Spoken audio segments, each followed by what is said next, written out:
पाकिस्तान में माता दी के मंदिर में हनुमान जी की मूर्ति को तोड़ दिया गया और वहाँ से चढ़ावा का रुपया पैसा सब कुछ लेके भाग गया। पाकिस्तान के किसी शहर में हिंदू के धार्मिक स्थल पर वहाँ के लोकल आपराधिक प्रवृत्ति के लोगों ने वहाँ पर 5-10 की संख्या में पहुँचा और चढ़ावा का रुपया भी लूट लिया और हनुमान जी की मूर्ति को क्षतिग्रस्त कर दिया।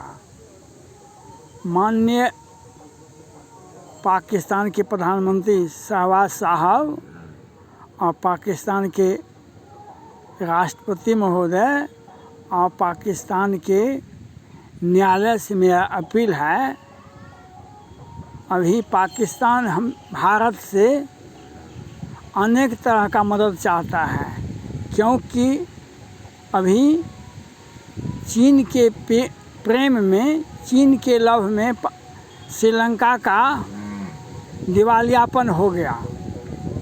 चीन के लव में, चीन के प्रेम में श्रीलंका का दिवालियापन आ गया। किस तरह से कियासन कड़वा तेल, कियासन तेल और डीजल और पेट्रोल के लिए और अन्न के दाने के लिए श्रीलंका की सरकार, श्रीलंका की जनता तड़प रही है। और पाकिस्तान का भी दिवालियापन का घोषणा नहीं हुआ है, लेकिन दिवालियापन हो गया है पाकिस्तान का भी। और पाकिस्तान की सत्ता पक्ष, विपक्ष और मीडिया कर्मी सभी भारत से आशा लगा के बैठे हैं, भारत हमें मदद करे, भारत हमें मदद करे। प्रत्येक दिन मीडिया चैनल पाकिस्तान का जो है वह हर दिन सभी बुद्धिजीवी वर्ग पाकिस्तान के भारत सरकार से अपील करते हैं कि हमें आर्थिक मदद, हमें व्यापारिक समझौता हमें भारत के सरकार से चाहिए। मोदी जी से अपील करते हैं प्रत्येक दिन मीडिया, और 1-2 मीडिया नहीं, सैकड़ों मीडिया। और भारत भी सोच रहा है कि हम कुछ मदद करें अपना पड़ोसी नाते, लेकिन आपका व्यवहार हिंदुओं को कत्ले आम करना, हिंदू देवी देवता के मंदिर में तोड़फोड़ करना, और आपका काम है हिंदू जनता में दहशत पैदा करना। अगर यही रहा तो हम कैसे आपको मदद करेंगे? मदद करने के पहले प्रेम होता है किसी भी व्यक्ति को, किसी भी राष्ट्र को। अगर जब तक आप विश्वास नहीं होगा, एक संवैधानिक, एक जिम्मेवार राष्ट्र हैं आप, तो आप अपनी जनता को देखना, आपके पाकिस्तान की सरकार का जवाब दे। पाकिस्तान के न्यायालय का काम है वहाँ पर हिंदू हो या सिख हो, मुसलमान हो या किसी भी धर्म का लोग हो, वह पाकिस्तान में जो रहता है वह पाकिस्तानी नागरिक है, न कि हिंदुस्तान नागरिक ही है। वह हिंदुस्तान का नागरिक नहीं है। वहाँ का सरकार का, वहाँ के न्यायालय का ये कर्तव्य होता है जो आप वहाँ के नागरिक को सुरक्षा दें, और उस व्यक्ति को अधिक सुरक्षा की आवश्यकता है जो अल्पसंख्यक कहलाते हैं, जो जिनकी संख्या कम है। आज जो हुआ, कल जो हुआ पाकिस्तान में, वह आपको विचलित करेगा, आपके आर्थिक स्थिति को विचलित करेगा, आप में के देश में आतंकवाद को पैदा करेगा। भारत में आतंकवाद पैदा करने के लिए जगह नहीं है। भारत में आप आतंकवाद पैदा करेंगे, यहाँ पर जगह नहीं है। आपको ज्ञातव्य हो 1971 में, 1947 में आपने आतंकवाद भारत में पैदा किया था, 1971 में किया था। भारत जब लड़ता है तो इतिहास बदल जाता है। इतिहास में एक इतिहास काल कहलाता है। 1971 का इतिहास जाके देख लें, भारत क्या चीज़ है। और आज आप भारत से अपील करते हैं अपने चैनल के माध्यम से, अपने मीडिया के माध्यम से, अपनी सरकार के माध्यम से भारत हमें एक छोटा भाई के हैसियत से, एक पड़ोसी की हैसियत से हमें भारत मदद करे हर तरह से। जिस तरह से भारत ने अन्य देशों को, मुस्लिम देशों हो या सामान्य देश हो, उसको मदद करे।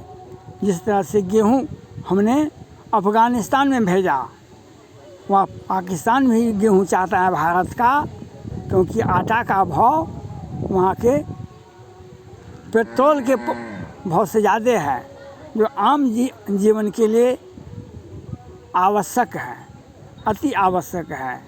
लेकिन आपका व्यवहार, आपकी जनता का, कुछ लोगों का व्यवहार पाकिस्तान को कटघरे में खड़ा करेगा, पाकिस्तान को, जनता को कष्ट होगा, पाकिस्तान की सरकार में बैठे लोगों को कष्ट होगा। अगर भारत ने आपके साथ अच्छा व्यवहार नहीं किया तो आपको क्या कष्ट होगा। आप श्रीलंका से समझिए, श्रीलंका में भारत के प्रधानमंत्री, अमेरिका के राष्ट्रपति, ब्रिटेन के प्रधानमंत्री कहते थे आप भारत से दोस्ती करें, चीन से दोस्ती नहीं करें, लेकिन श्रीलंका में नहीं मानता था। वहाँ में सत्ता में बैठे व्यक्ति, वह आज उसे पुलिस, साधारण पुलिस उसे पूछताछ कर रही है कि क्यों ये स्थिति हुई देश की। वह स्थिति आपके देश का भी होगा अगर आपने ऐसा ही व्यवहार किया। पाकिस्तान में जो हिंदू हैं या सिख हैं या ईसाई हैं या क्रिश्चियन हैं, ये पाकिस्तानी नागरिक हैं, न कि इंडिया के नागरिक हैं। और आप अपने ही नागरिक को में भेदभाव करते हैं और हिंदू लड़की को, सिख लड़कियों को आप ज़बरदस्ती घर से उठा करके निकाह कर लेते हैं और एक सड़क छाप गुंडे मवाली के साथ उसका निकाह करवा देते हैं और वह निकाह को उसको स्वीकार करना पड़ता है। और उन हिंदुओं का रहना, सिख का रहना पाकिस्तान में एक अभिशाप बन गया है और आप उसके धर्म स्थल को छिन भिन करते हैं। ये इतिहास भी गजनवी साहब भी ऐसा ही किए थे, सोमनाथ मंदिर पर हमला किए थे शुरू में। लेकिन गजनवी का भी इतिहास कहाँ, इतिहास में खोजिए कौन से देश से आए हुए थे। इस्लाम ये नहीं कहता है, कोई भी राष्ट्र ये नहीं कहता है कि किसी भी अल्पसंख्यक को, किसी भी धर्म विशेष के लोगों को आघात पहुंचावे, यह आपके संविधान में नहीं है। लेकिन वहाँ के कानून, वहाँ के कुछ लोग ऐसे हैं जो सरकार को, न्यायालय को और पाकिस्तान की सरकार को, पाकिस्तान की जनता को एक श्रीलंका की स्थिति में धकेलने के लिए चाहता है। तो भारत को इसमें कोई आपत्ति नहीं है। अगर भारत की हिंदुओं के साथ अगर ऐसा करेंगे, क्रिश्चियन के साथ ऐसा करेंगे, सिख के ऐसा करेंगे, तो अमेरिका, सीरिया और इराक और सीरिया में कोई क्रिश्चियन वहाँ नहीं था, कोई हिंदू नहीं था, लेकिन अमेरिका ने संयुक्त राष्ट्र संघ के आदेश के बाद वहाँ पर बमबारी किया। कितने हजार लोग मरे यह आपको पता है। इसलिए आप अपने देश की जनता को, अब अपने देश की सेना को, अपने देश की संप्रभुता को बचाए रखने के लिए आपको अब अपने देश का संविधान को लागू कीजिए, संयुक्त राष्ट्र संघ के सुरक्षा परिषद के निर्णय को लागू कीजिए, संयुक्त राष्ट्र संघ के आइडिया को, आप उसके संविधान को आपको फॉलो करना पड़ेगा। अगर आप एक देश के रूप में आप अपने आप को विश्व के संयुक्त राष्ट्र संघ के एक देश के रूप में अगर आप अपने आप को, पाकिस्तान अपने आप को स्थापित करेगा तो उसमें आपको फ़ायदा होगा, न कि भारत को फ़ायदा होगा। आपने जिस तरह से हिंदुओं के धर्म स्थल को तोड़ा है, इसकी मैं निंदा नहीं कर सकता हूँ, लेकिन मैं ये बता सकता हूँ हनुमान जी, हमारे हनुमान जी तो लंका में जा कर के लंका का सर्वनाश कर दिया, उसको हम जला दिए थे। हनुमान जी हमारे ऐसे हिंदू देवता हैं, इसलिए उन्हें कोई भी मजहब नहीं सिखाता है आपस में बैर रखना, कोई भी मजहब नहीं सिखाता आपस में बैर रखना।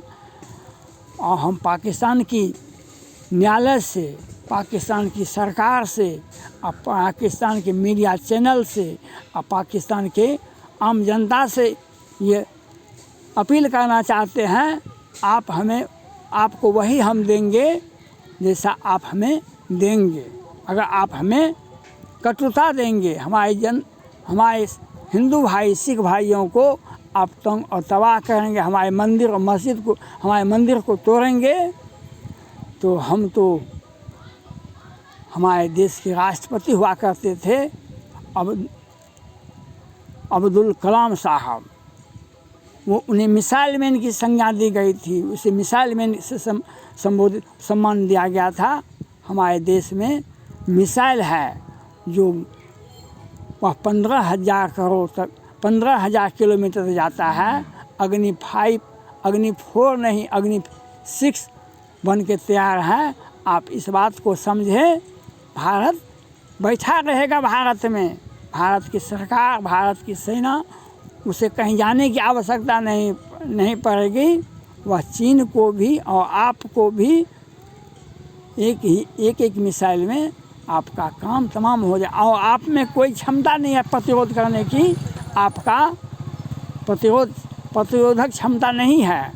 आप भारत से दोस्ती का पैगाम रखते हैं, तो हिंदुओं के साथ भेदभाव, हिंदुओं लड़कियों के साथ ज़्यादती, हिंदू जाति के साथ, हिंदू धर्म स्थल के साथ आपने ज़्यादती की, इसका अंजाम आपको मालूम पड़ेगा, हम भारतीयों को नहीं होगा। धन्यवाद।